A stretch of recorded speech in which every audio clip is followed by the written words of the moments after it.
Section 8, Trash, Who'll Never Own a Doorknob. How I bought his whole building and called his notes by the first of the month. The deadbolt turned the wrong way. That is the sound I remember first. Not my son crying, not the wind coming off Lake Street, but the fat metallic clunk of a lock that had been mine that morning and belonged to Sten by dinner. December 14th, 20 degrees, and the porch light over 3122 Bryant Avenue South buzzed and flickered the way it had buzzed and flickered for the 3 years I paid rent under it. My daughter Ada, 9, still had one arm out of her coat sleeve. My son Miles, 6, was holding a plastic dinosaur and a library book that was 2 days overdue. Our bags of clothes sat in a gray slush the plow had shoved up over the curb. Sten stood on the top step in a North Face vest, keys fanned in his hand like a poker player, and he looked down at the three of us the way you look at something you already threw away. "You people never learn," he said. Section 8, Trash. You'll never own a doorknob in this city, let alone a building. The new lock caught the streetlight. My daughter asked me, very quietly, if we were homeless now. He had no idea who was standing in his slush. He thought he was looking at a tenant. He was looking at the woman who, 11 weeks earlier, had quietly bought the paper on every brick he owned. Sten believed he held my keys. He did not yet understand that I held his. Let me take you back, because the how of it matters more than the moment, and the how starts a long way from that porch. I grew up on the 3,800 block of Chicago Avenue, third of 5 kids, in a duplex my mother cleaned other people's houses to afford.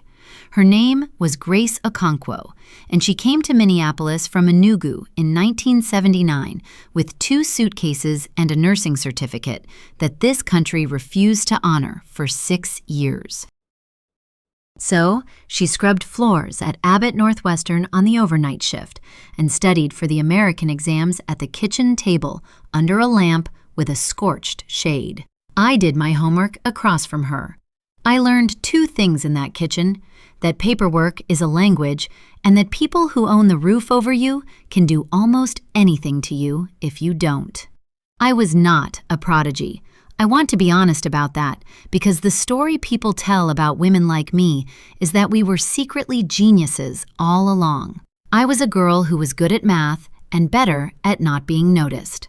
I graduated from South High in 1997, worked the desk at a state farm office on Nicollet for 4 years, and got my real estate license in 2003 because a broker named Delphine Arnett told me I asked better questions than the men she was training. I made $31,000 my first full year. I was 24. Here is the seed of the whole thing, the part Sten never bothered to learn, because to him, I was a folder, not a person.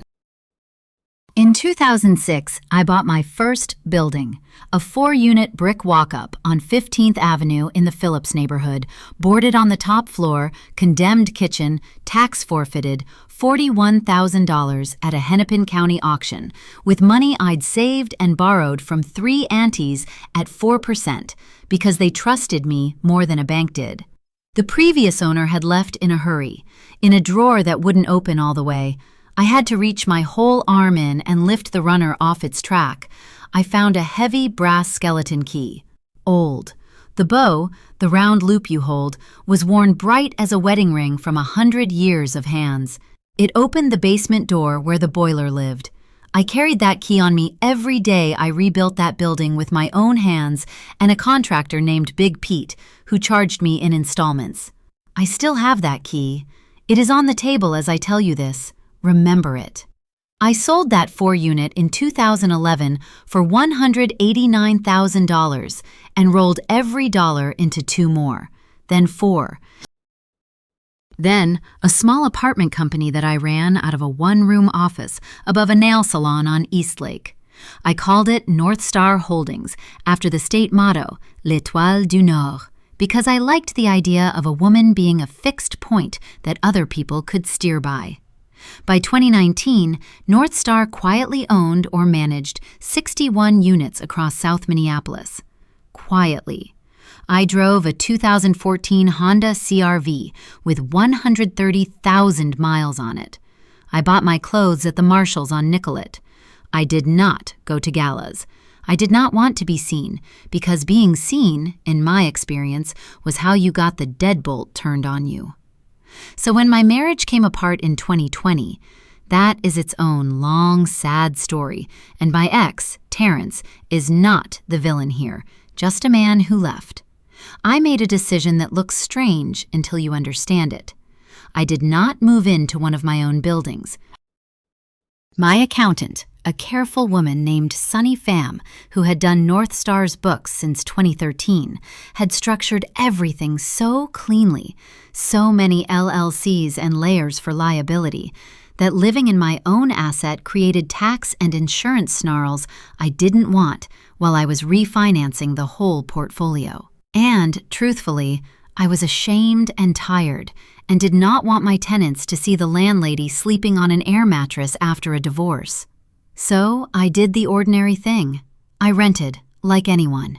I signed a lease for a 3-bedroom at 3122 Bryant Avenue South for $1,750 a month, and because my income that pandemic year had cratered on paper, North Star deferred rent for 40 families, and I did not evict a single one. A caseworker helped me carry part of it on a housing voucher for 8 months. Section 8. Yes. For 8 months, in the worst year of my life, the working landlady used a voucher to keep her own kids housed while she kept 40 other families housed too. Sten did not know any of that. Sten knew a folder. I met him at the lease signing at a Caribou Coffee on 36th and Bryant in September 2020. He was maybe 50, a tall man who wore his prosperity like a coat 2 sizes too big. The vest, the watch, the way he said, "my portfolio," as if the word itself were furniture. He owned, he told me twice, just under 100 doors in Minneapolis, mostly older brick apartment buildings in Whittier and Lyndale and Carrag, plus the small house I was renting. He was, he wanted me to understand, a serious man. The first year was fine. I want to be fair. He fixed the dishwasher within a week. He plowed the little strip of driveway. When Miles drew on the living room wall with a Sharpie, Sten laughed and said, "Kids are kids," and didn't dock my deposit. I remember thinking, this is a decent landlord. And I remember, God help me, feeling a small professional solidarity with him, one owner to another. Except he didn't know I was one too. I kept it to myself. Old habit. Never be seen.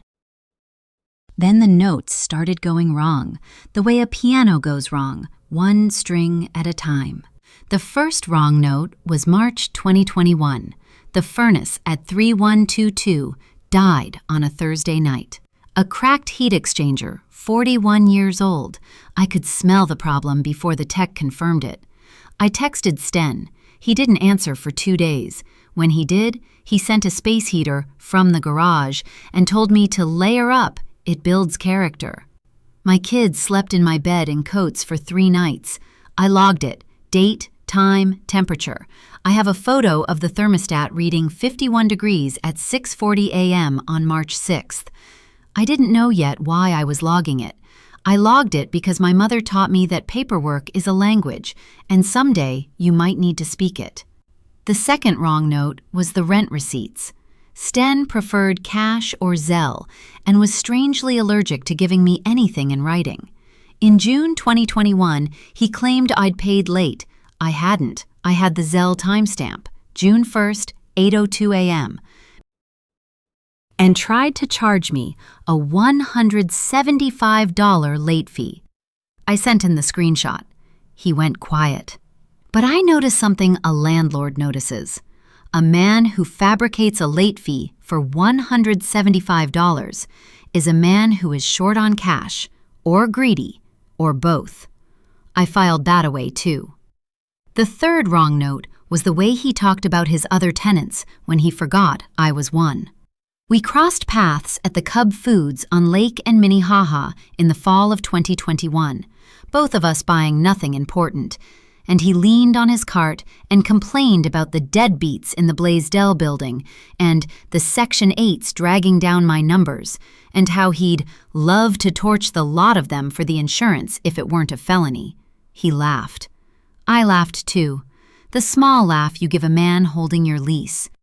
Inside, something in me went very cold and very still.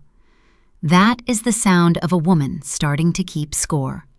By then, I had also started, without quite admitting my reasons, paying closer attention to Sten's business. It wasn't hard. When you own 61 units, you know the plumbers and the roofers and the boiler guys, and they talk. I learned that Sten's whole portfolio, he was up to 94 doors across 9 buildings by late 2021, was financed through one regional lender, a mid-sized outfit called Great Lakes Commercial and Thrift, out of a glass building in Bloomington. He had refinanced everything through them in a hurry in 2019 to pull cash out, and he'd done it with adjustable rate commercial notes and personal guarantees, the kind of paper that looks cheap when rates are at 3.5% and turns into a noose when they aren't. A roofer named Danny told me, over a $6 gyro, that Sten had stretched himself skinny buying the Nicolette building at the top of the market in 2019 for $4.2 million. I filed that away too. I didn't have a plan. I had a folder and a growing sense that the man who held my keys was not as solid as his vest. The eviction was not sudden. Nothing real ever is. It was built, plank by plank, over the winter of 2022, and I watched him build it. In October, my lease came up for renewal. Sten wanted to raise the rent from $1,750 to $2,400, a 37% jump in a month on a house with a furnace that had been limping since March. I told him, politely, in writing, that under Minneapolis's tenant protections, he needed to give proper notice and couldn't retaliate, and that I'd like the furnace formally inspected. I was careful. I used the right words. I did not tell him I knew the right words because I'd been on his side of 40 leases. I just used them. That letter is what turned me from a folder into an enemy. He could not tolerate a tenant who knew the language. Men like Sten need you to be helpless. Your competence is an insult to the story they tell about themselves. In November, he stopped responding entirely. In early December, he had a notice to quit taped to my door. Improperly, no filing, no court, none of the process the law requires. I have a photograph of it, curling at the corner, the tape already letting go in the cold. He was betting I didn't know it was worthless. He was betting on the folder. And on December 14th, while my kids were at school and I was showing a North Star vacancy on 22nd Street, while I was literally handing another family the keys to a home, Sten sent a locksmith to 3122 Bryant and changed every lock. He piled our things on the curb. He waited on the porch to watch our faces. That is the scene you started with. The deadbolt turning the wrong way, the porch light buzzing, Ada with one arm out of her coat, Miles and his plastic dinosaur, and Sten looking down at us, fanning his keys. Section 8 trash. You'll never own a doorknob in this city. I did not cry. I want you to understand that I did not give him that. I stood in the slush and I felt the cold come up through my boots. I'd worn the wrong ones, thin-soled, and my socks were already soaked through, and I felt something in my chest go from hot to cold to still. Not sad still, decided still. It was the same click I'd felt at the Cub Foods, but final now, like a key seating in a lock. I put my kids in the CRV. It didn't start on the first turn. It never did in real cold. You had to give it a second. On the second turn, it caught. I drove them to my sister Ngozie's house on 42nd, made them grilled cheese, tucked them into her guest room under a Vikings blanket, and told them we were having an adventure. Then I sat in Ngosi's kitchen at 11 at night, and I did not call a shelter, and I did not call a reporter, and I did not scream. I made one phone call. I called Sonny Pham. He locked us out, I said, illegally, in front of the kids. Sonny was quiet for a second. Then she said, "Okay." "Are the children safe?" "Yes." "Then we don't do the small thing. We don't just sue him for the eviction." "Ruby, do you remember what I told you about Great Lakes in October?" I did. 2 months earlier, over lunch at a Vietnamese place on Nicollet, Sonny, who watches the commercial banks the way sailors watch weather, had told me that Great Lakes Commercial and Thrift was in trouble. Overexposed on office and multifamily, bleeding deposits, almost certainly going to be seized by regulators, and its loan book sold off for cents on the dollar in the new year. "Somebody's going to buy that paper cheap," she'd said. "All of it. Every note those people wrote. Every note, including the 9 notes on 94 doors that belonged to a man in a North Face vest." I hung up with Sonny at 11:40 p.m. on December 14th, sitting in my sister's kitchen with wet socks and no home of my own, and I started the machine. Here is the thing about a trap that is made of law and money. It makes no noise. There is no menace to it. There is just paperwork, done correctly, in the right order, before the right deadlines. My mother was right. Paperwork is a language, and I was about to give the eulogy in it.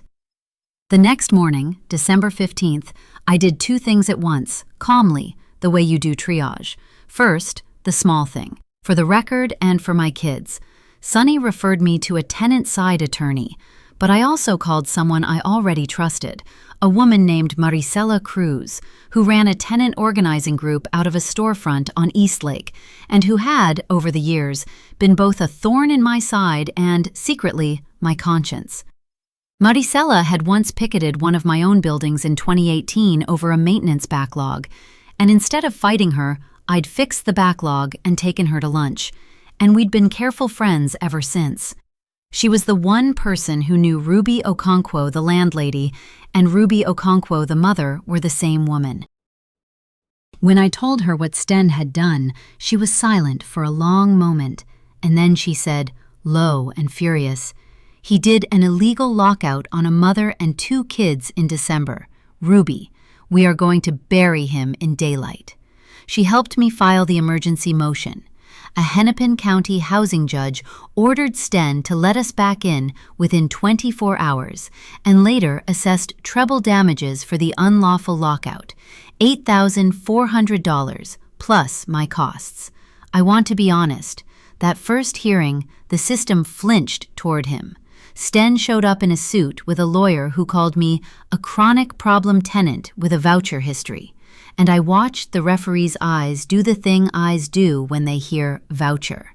For about 90 seconds, the machinery of the courthouse leaned his way, the way it always leans toward the man in the good suit. Then Maricela laid the photographs on the table, the taped notice, the thermostat at 51 degrees, the pile of our clothes in the plowed slush with a child's coat on top, and the room went quiet, and it stopped leaning. Evidence is heavier than a suit. It always is, if you have enough of it. That was the small thing, the treble damages, the reinstatement. Sten paid it like a parking ticket and smirked at me in the hallway and said, "Enjoy your little win." He thought $8,400 was the whole war. It was the diversion. While he was watching the courtroom, I was buying the ground he stood on. The second thing I did on December 15th was call a specialty firm in Chicago that Sonny knew, people who buy distressed loans out of failed banks. I told them what I wanted before Great Lakes even fell. And on January 20th, 2023, when the regulators did exactly what Sonny said they'd do and shut Great Lakes Commercial and Thrift down on a Friday afternoon, the FDIC put its loan book up for sale in tranches. Most buyers wanted the clean paper. I told my people to bid on one specific, unglamorous bundle, the South Minneapolis multifamily commercial notes. 9 notes, 94 doors, every single loan on every single building Sten owned, plus his personal guarantees, all cross-collateralized, all in one greedy 2019 basket. Let me put the hidden card on the table in one plain sentence, the way I wish someone had said it to Sten before he taped that notice to my door. I am the woman who bought the mortgage on every building he owns. Not a metaphor, not a figure of speech. Through North Star Holdings, using cash I'd built over 17 years and a bridge loan against my own clean portfolio, I paid the FDIC 62 cents on the dollar, roughly $3.8 million, for the notes secured by Sten's 9 buildings. The day that deal closed, February 9, 2023, Sten still thought I was a homeless Section 8 tenant he'd bested in housing court. In reality, he now made his mortgage payments to me. Every note he'd signed, every personal guarantee, every cross-default clause a desperate man agrees to when he's stretched skinny, I held all of it. I was his lender. I owned his debt the way he'd thought he owned my doorknob. And here is what a lender who holds cross-collateralized notes with personal guarantees can do when the borrower is in default. And Sten, I already knew from the plumbers and the roofers and the $175 late fee, was the kind of man who was always, quietly, in default somewhere. I did not move fast. That is the part people get wrong about revenge. Fast is for anger, and I was past anger. I spent February and March and April doing nothing but reading. Sonny and I went through all 9 loan files, line by line, thousands of pages, and we found what stretched skinny men always leave behind. Sten was behind on the notes for 3 of the buildings. He had violated the debt service coverage covenants on 2 more by pulling cash out and letting maintenance rot. He had, on the Nicollet building, failed to maintain the insurance the note required, the same building where he'd once joked to me about torching the lot for the payout. Under the cross-default clause he'd signed in his 2019 cash-out frenzy, a default on any one note was a default on all of them.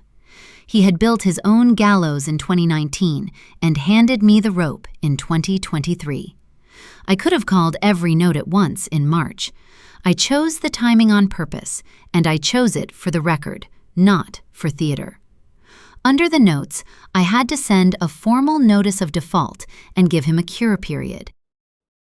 So, on April 3, 2023, North Star's attorneys sent Sten 9 certified letters, 1 per building, informing the borrower of the events of default and demanding that all obligations be brought current or the notes would be accelerated and the full balances, roughly $6.1 million, would come due in full by the 1st of the month. June 1st, by the 1st of the month. The same 3 words he'd used, more or less, every time he demanded rent from me. I chose that deadline the way you choose a photograph, so it would rhyme. Sten received those letters on April 5th. He did not know North Star was me. The notes were held through an entity, the way everything in my world is held through an entity, the way his lockout of a voucher tenant was really the lockout of a landlady. He spent April and May scrambling. I know, because the same plumbers and roofers who told me he was skinny told me he was frantic, calling every bank in the Twin Cities, trying to refinance $6.1 million on 9 over-leveraged buildings in a market where rates had gone from 3.5 to 7.5%, with a default already on his record. Nobody would touch him. Of course they wouldn't. I'd made sure the one lender who could save him, the one who held all his paper, was a woman with wet socks and a very long memory. He found out who North Star was on May 24th at the Minneapolis Association of Realtors annual gala in the ballroom of the Hilton on Marquette Avenue downtown. I had not planned to tell him there. I want to be clear about that, because it would make a better story if I'd staged it, and I try not to lie to you. I was there because North Star had, that spring, quietly become one of the larger women-owned property companies in the city, and the association had given me a small award I hadn't asked for, Owner of the Year, which I found almost funny. I wore a deep green dress from the Nordstrom rack at Ridgedale, $89, and in my clutch, because I carry it everywhere the way some people carry a saint's medal, was the heavy brass skeleton key from my first building, its bow worn bright. I held it under the table during the speeches. It steadied me. It always had. Sten was there because men like Sten are always at galas, working the room, selling the vest. He didn't see me until they called my name, and I walked up to the little stage to take the award. And I watched his face across 40 round tables of real estate people as he finally, slowly, put it together. Ruby Okonkwo, Owner of the Year, North Star Holdings. North Star, the name on 9 certified letters sitting on his kitchen counter. He came at me by the coat check. He'd been drinking. His vest was gone, a suit now, but the man inside it was the same man on the porch, just without the deadbolt to hide behind. You, he said, you're North Star. This is some kind of conflict. He was reaching for a word that would make him the victim, and he couldn't find one because there wasn't one. I have thought a great deal about what I felt in that moment, and the honest answer is, nothing hot. No triumph, not yet. Just that cold, seated stillness, the key turning home. Maricela was standing a little behind me because I'd brought her as my guest, and Sunny was beside me in a navy suit with a folder, always a folder, under her arm. Mr. Sten, Sunny said evenly, you were served notice of default on April 5th. The cure period ends June 1st. My client holds all 9 of your notes. Your client, he said, and looked at me, and the color went out of his face the way water goes out of a tub when you pull the plug, all at once from the top down. I have never before or since watched a man understand that he owns nothing so completely and so fast. You're Section 8, he said, and it came out of him like a reflex, like a drowning man grabbing the thing that had always floated before. You're a voucher tenant. You people don't. I own the mortgage on every building you have, I said, quietly. The ballroom noise went on behind us, forks and a jazz trio playing something soft, and none of them knew that a man was being dispossessed 12 feet from the coat check. The furnace you wouldn't fix, the late fee you invented, the notice you taped to my door, the locks you changed on my children in December. I wrote all of it down, Sten. And then I bought the ground you were standing on. By the 1st of the month, the notes come due, all $6.1 million. You cannot pay them. I've already checked with every lender who might have saved you. There isn't one. I let that sit. You said I'd never own a doorknob in this city. On June 1st, I'll own all of yours, he begged. I'll spare him the full transcript, because there is nothing in a rich man begging that I want to keep. He offered me the Nicolette building to settle it. He offered me a partnership. He said the word please 4 times. I counted, because counting is what I do. At one point, he put his hand on my arm, and Maricela stepped in and took it off, gently, the way you remove a child's hand from a hot stove, and said, "Don't." I did not gloat. I want you to know that. I said one more thing, and then I was done. On March 6th of last year, I said, my kids slept in coats because you said cold builds character. I logged it at 51 degrees. Everything after that, you built yourself. I just held the paper. Then I walked back to my table, put the award in my clutch next to the brass key, and let the reckoning run its course, the way water runs downhill, quietly, lawfully, and all the way to the bottom. June 1st came. Sten could not cure the default. Nobody would refinance him. the notes accelerated. Rather than let it go to a public foreclosure fight he would lose and pay for, his lawyer negotiated with Sonny for 6 weeks, and in the end, he signed the buildings over, a deed in lieu of foreclosure on all 9, to clear the debt he could never pay. By August 1st, 2023, North Star Holdings owned every brick Sten had owned in May. 94 doors, 9 buildings. The Nicollet building he'd overpaid $4.2 million for at the top of the market. The Blaisdell building, where he'd called my neighbors deadbeats. All of it, lawfully, mine. Sten kept his house in Edina and a car. That's it. Last I heard, in the spring of 2024, he was managing a self-storage facility in Brooklyn Park for someone else, wearing someone else's vest, counting someone else's doors. I don't check often. Counting him is no longer worth my time. Now let me tell you the part that matters more than any of it. The first thing I did, in August 2023, with 94 new doors, was fix the furnaces. All of them. I hired Big Pete's nephew and 2 crews, and we went building to building through that fall, replacing every 40-year-old heat exchanger Sten had let rot, so that no child in any of those 94 homes would sleep in a coat that winter, or any winter. It cost $214,000.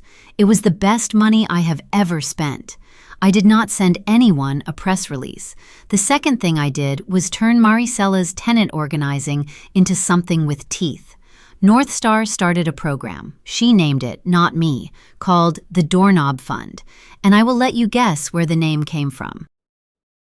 It's simple. Long-term tenants in good standing in our buildings can convert their rent into equity, a rent-to-own path, with the down payment seated by the fund, so that people who have paid a landlord for 15 years finally own the door they close at night. Sonny built the legal bones of it. Maricela runs it. In its first 18 months, we've made 9 tenant owners. 9, the same number as Sten's buildings. I did not plan that either, but I noticed it, because noticing is what I do. My kids and I did not move into one of the 94. We bought a plain 1926 stucco house on 45th and Pleasant, with a stuck kitchen drawer I still haven't fixed, and a porch light that buzzes exactly like the one on Bryant Avenue. And I left it buzzing on purpose, because some sounds you keep so you never forget what they cost. Ada is 12 now, and wants to be a lawyer. God help the world. Miles is 9 and still has the dinosaur. On the mantel, where anyone can see it, sits a heavy brass skeleton key with a bow worn bright as a wedding ring, the first thing I ever truly owned in this city. 2 weeks ago, we closed the Doorknob Fund's 10th deal. A woman named Fatima, who has lived in the Blaisdell building for 16 years, who raised 3 kids there while Sten called her a deadbeat, who now owns the 2-bedroom unit she raised them in. We did the signing in the storefront on East Lake, Sonny and Maricela and me and Fatima and her youngest. And afterward, there was a cake from the Mexican bakery 2 doors down, and the radio was on low, some AM station, playing an old bolero nobody turned up or off. When the papers were signed, I took the brass key off the ring where I'd threaded it that morning, the key from the first building I ever owned, the one I found in a drawer that wouldn't open, and I closed Fatima's fingers around it. "It's not to your door," I told her. "It doesn't open anything anymore. It's just to remind you that it's yours now, and nobody turns your lock but you." She was crying. I wasn't. I pressed the warm brass into her hand and held it there a second, and that was the whole speech.